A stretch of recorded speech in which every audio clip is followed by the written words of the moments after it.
You're listening to hashtag No Filter with Zack Peter. That's me, your naturally platinum blonde pop culture connoisseur. I'm the reality TV junkie, self-improvement addict, and host with only the hottest tea spilled fresh all week long. Those balls have gotten you into trouble, though. Yeah. They picked us because we're horny. Yeah, right. And that's your chronic state. 24/7. My life has changed so much that it's almost like a completely different life. From the latest news on the Real Housewives, I'm so happy to be here and engage with you. deep dives into celebrity legal scandals, and unfiltered convos with your favorite stars, I've got you covered. And yes, I always keep receipts. I'm breaking news, I ain't scared of shit. I'm fabulous and I'm flaunting it. I'm fabulous and I'm flaunting it. I'm still hot. What's going on, guys? Welcome on in. Welcome on in. Welcome on in. I am still live in Chi-Town, Chicago, living it up. I wrapped BlockCon last weekend, which was a lot of fun. And then this weekend, I'm doing a charity event for Home Life Community. It is a foundation started by Dr. Jerry Cartznell, who used to be my brother's doctor back when he was his pediatrician. So before my brother turned 21 now, Dr. Jerry was his doctor, and I'm excited to be supporting him in his new foundation, which provides housing for adults with autism. They're building a new living facility, so adults with autism whose parents have passed on, they have a place to stay that they can live, that is a safe space for them, that can help them build adult skills that are necessary. And I couldn't be any more proud to be here in Chicago supporting. So if you guys want to send some love to Home Life Community, you can go to homelifecommunity.org and show some love and let them know that I sent you. But I'm going to be celebrating and raising some money for them this weekend. So then I'll be back in LA for our regularly scheduled No Filter with Zack Peter content. Okay, we just had the second part of the reunion, getting ready for part 3, and my oh my, was it wild. I feel like this part was way better than part 1. A lot of people are saying that like part 2, some people think that it was more boring because they feel like it was dragged out, and other people feel like this part was way better than part 1. I happen to be in that in team 2. I think it was better than part 1 because we get a lot more raw emotion. I think it was nice to kind of see the real human side and remember that like this is real drama. I don't think this is manufactured or fake. I think when we see Tom freaking out and throwing his tantrums, I think those are real. I think when we see Scheana breaking down, when we see Ariana's raw emotion, when we see Raquel's lack of emotion, I think that's all very, very real. So let's dive into it, shall we? And I think other than that, there's not a ton of other news that's been going on. I know Erika was photographed with this man named Jim Wilkes who lives out in Florida, and people are like, oh my God, is that her new boyfriend? Is that her new sugar daddy? I'm surprised to see this like circulating again because I feel like we broke this all down, what was it, last year or possibly even earlier than that, when people were like, oh my God, Erika has a new sugar daddy. I believe because it was an article that came out in Law 360. So Jim Wilkes, just to clarify, has been a longtime friend because they're like, oh my God, he's friends with Tom Girardi and he's friends with Erika. He's been a longtime friend of Tom Girardi and Erika, and he was a good friend. And it seemed like, based off of, the reporters that I chatted with in the article on Law 360, and from what I was able to dig up, Jim Wilkes is not her boyfriend. Jim Wilkes is not her sugar daddy. It seemed like he gave her a lifeboat when her world was sinking back in 2020 and she was leaving Tom. He loaned her some money back then. And listen, now she's on the other side of things. She has the Vegas residency coming up. She has new music coming out. She's doing well on the show. That it's like, now all of the lawsuits keep getting dismissed because they can't stick anything to her. So everyone that's like, just wait, another lawsuit. They've all keep getting dismissed, and they all keep dismissing her. So with and without prejudice, both. So yeah, Jim Wilkes is a friend, or it seems like, just a wealthy friend that gave her a life raft when the Titanic of her life was going down. And I don't think there's anything going on with them now. I believe he posted on Instagram a photo with his wife. He is in a relationship. She is doing fine. Listen, those are the types of friends you need to have in your court. When life goes under, you want the ones that are going to have your back and the ones that can help you pick up the pieces when your life goes to shit and when your life is in shambles. So there's that. Kim Zolciak and Croy, their divorce continues to unfold and is just a disaster. But to which I say, bring her back on Atlanta. Atlanta had their lowest rated episode in all 15 seasons this past week. So that's a little rough. I'm disappointed because I was looking forward to Atlanta. I thought Atlanta was going to give us a good, stellar season, and we just seem to be struggling with it. So we did have the Jersey reunion part 1, which I thought was really good. Teresa looks like she's just struggling. I think we did a full breakdown on the YouTube channel, youtube.com/justplainzack. Subscribe if you're not subscribed. I did it with Steele from the Bra Bros because we're promoting our upcoming live show, which will be at City Winery NYC on July 26th. You can get your tickets to that at nofilterlive.com, or you can get tickets to my LA show, my Dirty 30 birthday bash, at the Bourbon Room, live podcast taping on stage with Lala Kent June 15th, 2023, June 15th. So you can get your tickets to that at nofilterlive.com, or your live stream tickets available now. Get them while you can. But part 1 of the Jersey reunion, if you want a full recap, you can go on the YouTube channel and catch my thoughts and Steele's thoughts. Part 1 was good. A lot of Melissa and Teresa bickering. I thought Melissa really shined at this reunion. I think Teresa really struggled at this reunion, and I feel badly for Teresa because it just seems like she's circling the drain herself. She's not going out on a high note. Louis looks like a dangerous crook. I believe that he was sending threats or having people send threats on his behalf.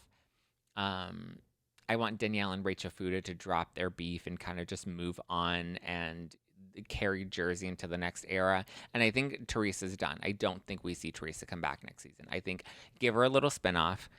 I said this a bit on the live stream. I think Teresa can have like a cooking show spinoff, a Let's Launch a Pizzeria spinoff of just her and Louis building a business together, or even like a Ancestry DNA show. Remember they did that, like where they went back, where they brought celebrities to go and look back at their ancestry. Even if it's like a 5-part spinoff for Peacock and it's Teresa and Louis do Italy and they go to Italy and they look at Teresa's roots and find out where she came from and test the wineries and do all that fun cutesy stuff. I think that would be a nice way to, 1, send off Teresa, 2, to keep her fans happy and satiated and not get into the drama of their relationship, because I feel like the deeper we get into Teresa and Louis' relationship, the darker it's going to get, and I'm afraid that it's not going to go well.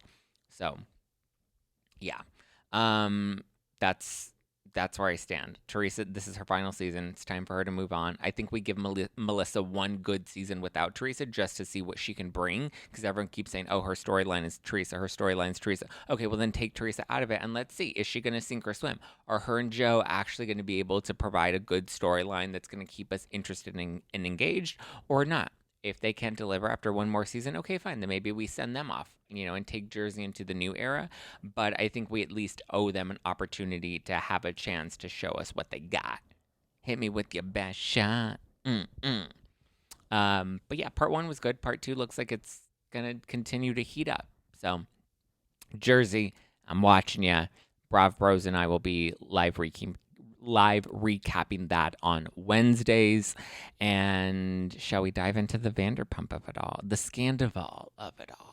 So we start off with part 2 at the reunion. We open up about Lala's relationship with Randall, and Lala says that she didn't sleep with Randall to get the part in the movie that he offered, because they met at SUR and he sent his assistant over and he's like, are you an actress? Do you want to act in a movie? And she's like, yeah, I want to act in a movie. But she says she didn't sleep with him to get the movie role. She got the movie role, and clarifies that when she said that she let Randall hit it on the first night, it was when they went out like on a date for the first time. It wasn't in the acting setting. She didn't sleep with him the night he met her at SUR.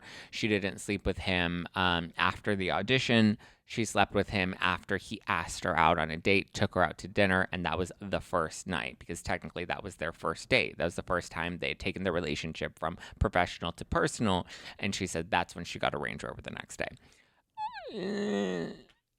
She did make it seem like she let him hit it that first night after SUR, and then got a Range Rover the next day, but she's clarifying that no, that yes, that's how it came across, but technically it was she let him hit it on their first actual date, not the casting couch casting couch situation. And I feel like she would have no reason to lie about that now. If she wanted to blast him for the casting couch, I don't think she would have an issue blasting him for the casting couch. She'd be like, yeah, I slept with him to get a part in the movie. I don't think there's any shame for women in saying that anymore now that all the Harvey Weinstein stuff has come out. I think the casting couch stuff is out there, you know, and I think Lala doesn't really have any shame in admitting to doing that. She admitted to sleeping with him and taking his Range Rover. So, yeah. So we get into that. We get into, you know, how she makes it clear that she didn't sleep with Randall to get a part in his movie, and then James has to clarify that he didn't sleep with Kristen to get on this show. I don't know if I believe that. I think he wanted to get on the show, and I think he willingly slept with Kristen to get on the show. We see Tom and Raquel, and they're meeting in the trailer, having their little group huddle, talking gameplay. And he's like, they're trying to make you and me out to be pathological liars. And she's like, which obviously we know that we're not. Like, the only thing we lied about was this affair that was 7 months long, and we were lying to everybody's faces and sleeping behind everybody's back. And I was going to all of Ariana's events, pretending to be her friend and support her, especially support her through her relationship when she wasn't having a lot of sex. And I was telling her she should have more sex with you. But, like, we're not pathological liars. What did we lie about? And then the interesting thing, too, is because I just taped for the Ringer Reality TV podcast for Morally Corrupt with Chelsea.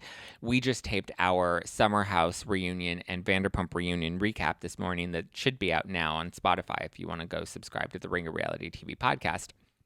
We broke down part 1 of the reunion, and it's interesting because that's a more in-depth recap than what I'll give you. I'll give you like the bullet points, the good scoop. But Chelsea and I bounce back ideas off of that. But when Raquel says that she's not a pathological liar, I found it interesting because when we saw that conversation when she showed up to Lala's birthday, and she's telling Lala about how these articles have come out about Oliver and people are painting her out to be a mistress, and she's like so worried because she's not a mistress, and she doesn't want people to think that about her, and she doesn't want people to believe that she's a mistress. Now it makes more sense, right? Why she's unloading all of this and projecting all of this onto Lala, being like, I'm so sorry I called you a mistress. Like, I'm not a mistress with Oliver. And Lala's like, you're not a mistress. You're not a mistress at all. Now it makes more sense why she was making such a big deal about that, because at that point she had already slept with Tom Sandoval and technically already was a mistress. So she was feeling guilt, not about the Oliver stuff, because the Oliver stuff was just rumors. She was feeling guilty about the Tom stuff, because at that point, Lala's birthday was after boys' night. It was after the girls' trip. So at that point, Raquel had already begun her affair with Sandoval. That's why she was so worked up about not wanting to be positioned as a mistress. But then it makes me think, is this her raw, genuine guilt of being like, I don't want people to think that I'm a mistress because I don't really want to be a mistress and I feel guilty for sleeping with Tom? Or is this my way of trying to get ahead of the story? And is this my way of trying to craft the narrative that this is not who I am, this is not my character? That way the cameras are catching it and viewers will believe that, like, I would never actually do that. And it's me covering my tracks. Like, was it intentional? Was it like a thought out plan? Is she that smart to have a thought out plan? Or was it really just, I feel guilty and I don't want people to think this about me? That's where I'm a little torn about this. And then we see Raquel saying that she doesn't love that, like, Tom and Ariana were still sleeping together while she was also sleeping with Tom. And Tom's like, yeah, our relationship was just like, you know, it was great again, but like, that doesn't mean that I didn't love banging you too. Like, I loved banging Ariana because, like, she wanted to be with me, but then I, like, loved banging you too because, like, you also wanted to be with me, and, like, I was caught between a rock and a hard place, man. Like, what was I supposed to do? God, Raquel, so stupid.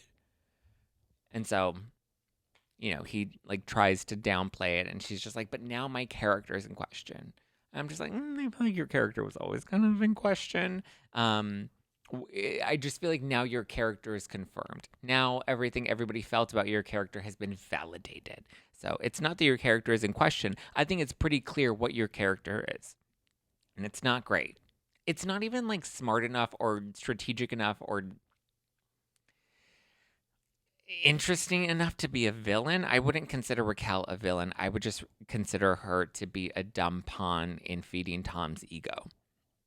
And then Tom throws a tantrum because he wants private time off camera with just Raquel because he needs to take a beat because they're being filmed and he's got to be careful with what he says. And then Raquel's like, yeah, what he said. And he's just like, I need a break. Stop the cameras. God, take these cameras out of my face. God, I need a break. And they're like, Tom, we can give you a break, but you get a break alone, right? Like, if you need to get off, you have two hands. You don't need Rocky, Rocky, Bang, Bang. And Raquel's like, but like, he says I need a break. So like, I need a break. And Tom's like, God, leave me alone. Get these cameras out of my face. He takes off his mic pack and throws it on the couch, all Lisa Barlow style. And it's like, what do you need to talk about? What is it that you need to talk about other than, because he's like, we have to be careful with what we say because we're on camera. Okay, well then what are you going to say to her that's not on camera? You coaching her? You trying to coerce her? You telling her what she's going to go out there and say? You trying to make sure you get your story straight because Schwartzy already broke his thing by saying that he found out about the affair in August. And Tom's like, August? What do you mean August? And Schwartz like, yeah, that's when I found out about the affair, man. Like, Schwartz, it's not what was on the cards I gave you last night. God. And so now we have Rocky, Rocky, Bang, Bang, and he has to coach her, and he has to make sure she's prepared, and she has her flashcards, and he needs to make sure we review our times tables before we go out there and have to perform for everybody. We get a little bit of Allie and James, and, you know, James and how emotional he gets, and Lisa loves that he's so emotional, and Allie seems sweet, but I just don't think that she's that sharp either. I thought that maybe she was a little sharper than Raquel, but I mean, she's not that sharp. She's also, you know, just as sharp as a ballpoint pen. So I feel like, you know, she's got a little tip to her, but it's not that much. She seems like a really sweet girl. James always picks these like really sweet, impressionable girls. I don't think James well, I guess we did see a bit of that with Raquel, but I don't see James and Tom Sandoval in the same category. I see James as being like flippant, right? And again, this is why I'm thinking maybe there may be some identity issues that he's dealing with because he seems to get drunk and then he rages, right? And usually when people have that sort of tendency, it's because they're holding things in that they're not releasing. And I'm like, maybe it's an identity situation where he's not fully in tune with who he is. And so he flips out because he has to try to control to be who he is and then, you know, get with it, bloke. So then we get Scheana, and Scheana reminds us that she cannot make a fist because of her nails. And Katie's like, yeah, she can't make a fist because of her nails. Hello, science. And then, you know, she's like, I didn't punch Raquel. Or well, she says she can't say anything. But Ariana's like, no, she didn't punch Raquel, but she pushed Raquel. And then Lisa, stirring the pot, is like, I think she may have slapped her, darling. And then you can tell Scheana's just like rolling her eyes in the back of her head because she's just like, oh my God, Lisa, shut up. Like, that's the last thing I need you to do is add more fuel to the fire. And then Ariana and Scheana get into how much they trust Sandy Balls and how much they trusted Rocky, Rocky, Bang, Bang, and how they loved these two people, you know, obviously as as Ariana's partner and friend and as Sheena's two friends. I mean, and you can tell the betrayal from Tom for both Scheana and Ariana is real because they've known Tom the longest. You know, they talk about how Scheana and Tom have been friends for 15 years.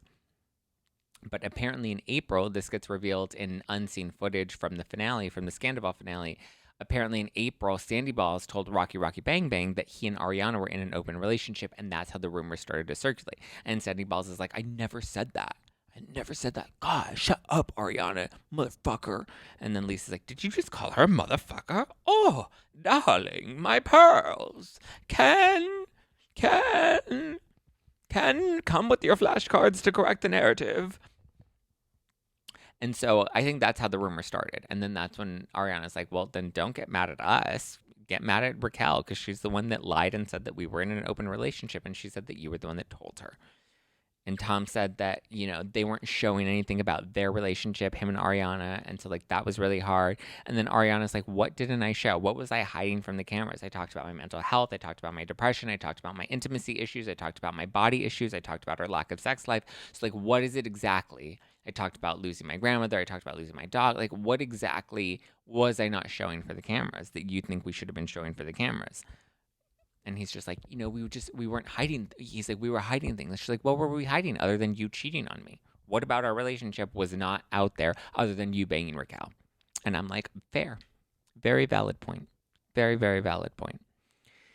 And then Tom's very adamant that they were hiding things on camera. He's like, no, we did, Andy. We weren't saying everything. And then Andy gives Scheana Raquel's macaroni art that spells out that she's dropping the restraining order against Scheana. And Scheana starts crying because she's like, I trusted this girl. I loved this girl. She was like my sister. I was a sister to her. I was a sister to her better than I was a real sister She wasn't a Kyle Richards sister. She was a Kathy Hilton sister, and she had your back like a real sister should. And Raquel fucked that up. So she hands over the macaroni art, and Scheana starts crying. And then we see Raquel, and she shows up in her one-on-one interview with Andy in her State Farm blazer, saying that she regrets the restraining order. And Scheana and Ariana talk about how betrayed they feel. And then Sheena's like, well, you know what, Andy? That doesn't matter anymore because I am still good as golds because we're good as golds. I mean, if anything, even though we had to split up the reunion and have Raquel in 1.5 parts and Scheana in 1.5 parts, well, actually, it seems like we're going to get more Scheana because Scheana keeps saying that she's coming back at the end. This shows that Sheena's more of the star on the show than Raquel is. If, she gets to come back at the end for the toast, she gets to have her good as gold moment where they're playing it as she exits the stage, which Tom Sandoval rudely is like, I don't want to be a part of this. I need to go finger bang Raquel in the trailer 100 feet away from Scheana. And then Raquel reveals that, to Andy, the one-on-one, she says that Tom made her feel seen and he made her feel heard. Probably because nobody was listening to her because she had nothing interesting to say. He made her feel seen and heard. And she said that, she was just living in her own little reality, hoping Tom would just break up with Ariana already, and then it would be fine in the end. And she says that she thinks that Ariana was just in a bit of denial, that they were secretly banging Raquel. The fact that she thinks that Ariana was too trusting of Tom, and she's like, she just believed everything that he would tell her at face value. Like, what a fucking idiot. Oh yeah, Ariana's such an idiot that she believed her boyfriend of 9 years, the man that she was committed to spending the rest of her life with, she just believed him. What a moron she was for just believing her partner. Like, literally makes my head spin that she's this, like, simple-minded and twisted at the same time. This is why when everyone's like, she's a villain, yeah, Raquel saved the show. Like, you guys are fucking not in touch with what's really happening right now. Like, Tom putting his dick in her is the most interesting thing she's done. But she said that, she wanted to make sure that she could talk to Tom and that they could get their story straight before telling Ariana, because they wanted to make sure that they were on the same page, because if they told her the actual truth, that would hurt her more. And I'm like, okay, so you wanted to make sure you lied to her more than you were already lying to her because you already broke her trust. So you want to break her trust even more by not being fully honest with her. Got it. And then Schwartz pops some Xanax and Rachel struts her little Bambi legs out, and we are to be continued until next week's conclusion of the reunion. So we have 2 more weeks. We have the final third part of the reunion, and then we have the Secrets Revealed episode. And Secrets Revealed comes out right before my live show with Lala. So we will get Lala's fresh reaction to everything. So if you're coming to the Bourbon Room, then I highly suggest you get your camera phones ready. Get your live streams ready. Get ready for the press pickup. Because I'm ready to question Lala, and she's ready to mention it all. We're going to see the Secrets Revealed. It'll air on Bravo Wednesday night, and then Peacock will drop the extended Secrets Revealed on Thursday morning. And then my show with Lala is that night, June 15th at the Bourbon Room in Hollywood. So I suggest you get ready for it. You can get live stream tickets if you're not in LA. I suggest you get tickets to come to the show because we have a handful of GA left. VIP is sold out, but we do have a couple GA left, and we do have, I believe, 8 Ultra VIPs left last time I checked yesterday. So highly suggest you get on it. nofilterlive.com. nofilterlive.com. But I'm ready to dive into all of it with Lala. But if you can't make it, if you're not in LA, we do have live stream tickets that are brought to you by my pals at Chomps, which are some yummy, delicious protein sticks available at chomps.com. But you can get your live stream tickets at nofilterlive.com. That way you can stream the show. It will only be available, I believe, for like 24 hours after the show. So I highly suggest you log in on time and watch it. So yeah, get ready for it. It's going to be fun. It's going to be great. You're going to have a blast. And I can't wait to see everybody. It's my 30th birthday. The big dirty 30. Oh, so get ready. Get ready, Freddie. Let's get it. Let's see. Is there any other like pressing news other than I feel like we've covered everything, right? All the Sandoval stuff, the reunion stuff. Yeah.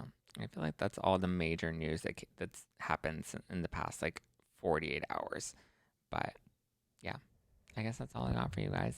Thank you for tuning in and joining me this week. Thank you for your patience as I've been here in Chicago living up my best life. Thank you to Donnie Wahlberg and New Kids on the Block for hosting me and having me.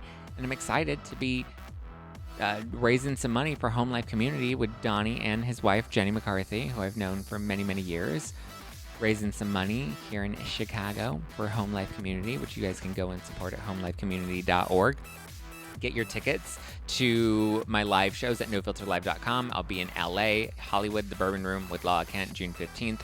And July 26th, I'll be in New York City with the Bravo Bros at City Winery, NYC. Also, new Dirty 30 merch just dropped, so you can get that now at justplainzack.com/shop. Get 15% off all merch this week. 15% off all merch with code Rachel15. That's Rachel15.